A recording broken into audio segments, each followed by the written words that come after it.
महादेव की कथा। वह जो आदि हैं, अनंत हैं। ब्रह्मांड की उत्पत्ति से पहले न आकाश था, न पवन था, न अग्नि, न जल, न पृथ्वी। सब कुछ शून्य था और उस शून्य में केवल एक ही सत्ता विद्यमान थी, महादेव। शिव न जन्म लेते हैं, न मृत्यु को प्राप्त होते हैं। वे समय के पार हैं। उनके बारे में वेदों ने कहा, नाद का उद्गम शिव से है, शक्ति का आधार शिव है और संहार का कारण भी शिव ही है। शिव का स्वरूप महादेव का स्वरूप निराकार है, परंतु भक्तों के लिए उन्होंने अनेक रूप धारण किए। कभी वे अघोरी के रूप में श्मशान में बैठे रहते हैं, तो कभी भोलेनाथ बनकर भक्तों की पुकार पर तुरंत प्रकट हो जाते हैं। उनकी जटाओं से गंगा प्रकट हुई, उनके गले में कालकूट विष समाया और उनकी तीसरी आंख से संसार का संतुलन बना रहता है। कथा। समुद्र मंथन और नीलाकंठ। एक बार देवता और असुरों ने अमृत पाने के लिए समुद्र मंथन किया। वहां से अनगिनत रत्न, देवी देवता और शक्तियां प्रकट हुईं, परंतु अंत में समुद्र से निकला भयंकर विष हालाहल। वह इतना घातक था कि संपूर्ण सृष्टि के प्राण समाप्त हो जाते। देवता भयभीत होकर महादेव की शरण में आए। महादेव ने बिना देर किए उस विष को अपने कंठ में धारण कर लिया। विष के प्रभाव से उनका गला नीला हो गया और तभी से वे नीलकंठ कहलाए। उन्होंने संसार को बचाने के लिए स्वयं अपना सुख दुख त्याग दिया। यही है महादेव की करुणा। शिव और पार्वती की कथा। पार्वती जी ने जन्मों तक कठोर तप किया, केवल शिव को पाने के लिए। पहाड़ों पर, बर्फ में, बिना भोजन और बिना नींद के उन्होंने साधना की। अंततः उनकी भक्ति से प्रसन्न होकर महादेव ने उन्हें स्वीकार किया। शिव और शक्ति का मिलन केवल विवाह नहीं था, बल्कि वह इस ब्रह्मांड का संतुलन था, क्योंकि शिव बिना शक्ति के केवल शव हैं और शक्ति बिना शिव के केवल ऊर्जा का बिखराव। अर्धनारीश्वर का रहस्य महादेव ने एक रूप प्रकट किया। अर्धनारीश्वर, आधा शरीर पुरुष का और आधा स्त्री का। यह रूप हमें बताता है कि सृष्टि में स्त्री और पुरुष, शक्ति और शिव दोनों का समान महत्व है। यह संतुलन ही जीवन का रहस्य है। महादेव का संदेश।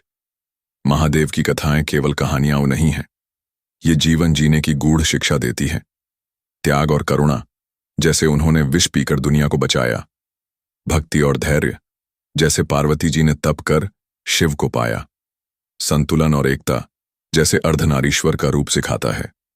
शिव हमें यह सिखाते हैं कि दुख और संकट चाहे कितना भी बड़ा क्यों ना हो, मन को स्थिर रखो, ध्यान में लीन रहो और अंततः विजय तुम्हारी होगी। भक्तों के लिए शिव का आशीर्वाद महादेव कहते हैं, हे भक्त, यदि तुम सच्चे मन से AUM नमः शिवाय का जाप करोगे तो मैं तुरंत तुम्हारी पुकार सुनूंगा। तुम्हारे जीवन से हर बंधन, हर भय, हर अंधकार मिट जाएगा, क्योंकि जहां मेरा नाम है वहां प्रकाश है। रावण और शिवलिंग की कथा। लंका के राजा रावण शिव का परम भक्त था। वह रोज हजारों बार शिव तांडव स्तोत्र का पाठ करता और अपने शरीर का बलिदान चढ़ाकर भोलेनाथ को प्रसन्न करता।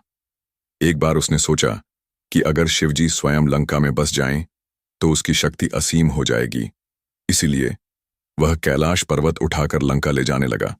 पृथ्वी कांपने लगी, देवता भयभीत हो गए।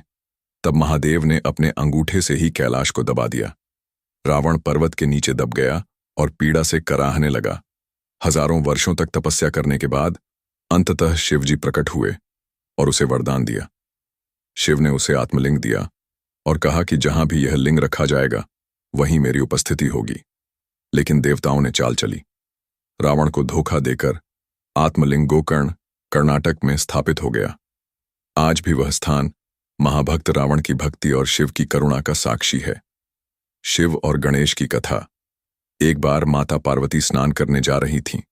उन्होंने अपने शरीर के उबटन से एक बालक बनाया और उसमें प्राण फूंक दिए। वह बालक गणेश कहलाया।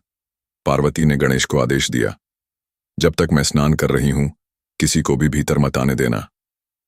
तभी महादेव वहां आए। गणेश ने उन्हें रोका। शिवजी क्रोधित हो गए और अपने त्रिशूल से उसका सिर काट दिया। पार्वती बाहर आईं तो यह देखकर विलाप करने लगी। उन्होंने शिव से कहा, यदि मेरे पुत्र को जीवन न मिला तो मैं भी अपना जीवन त्याग दूंगी। शिवजी ने तुरंत देवताओं को आदेश दिया कि उत्तर दिशा में जो पहला जीव मिले उसका सिर ले आओ। वह जीव हाथी था हाथी का सिर गणेश के शरीर पर लगाया गया और गणपति का जन्म हुआ।